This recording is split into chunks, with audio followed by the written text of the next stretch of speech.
You have value no matter what stage of your life you're at. And you can be used to do amazing things no matter what stage of life you're at. In the Old Testament, the people who prophesied were typically older men. People who worked in the temple. God would speak to them. God appointed prophets. They were people who would hear from God on a regular basis and then prophesy. There's a difference between a prophet and just having a prophecy. Anyone can be given a prophecy. God can speak to anyone. But then there are people who are given these specific gifts that are recurring. So a prophet is someone that God speaks to regularly. And that's what we see in the Old Testament, is primarily there are these prophets who God appoints and then speaks to. Anna is a prophet there, which is also significant, because even though there were female prophets in the Old Testament, it was pretty rare. But now we're seeing a shift. There is no reason that you, whoever you are, can't be used by the Spirit.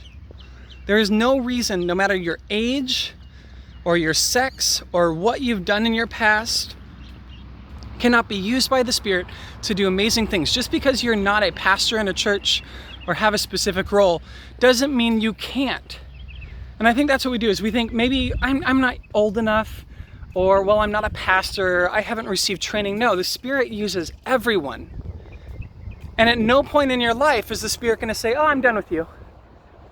That's the point here, is that when you are young, the Spirit can use you, but also when you are old, the Spirit doesn't stop using you and pass that on to someone else.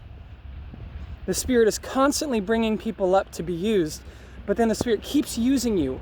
You have value no matter what stage of your life you're at, and you can be used to do amazing things no matter what stage of life you're at.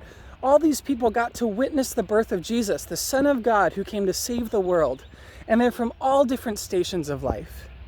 So I want to encourage you to not sell yourself short. The Holy Spirit can use you today to make a change in someone else's life. So please, listen to God. Leave time to hear God's voice. Don't keep yourself so busy that you can never hear God's voice. Take some time to just be in silence, read the Word, pray to God, ask God, what do you want to do today through me?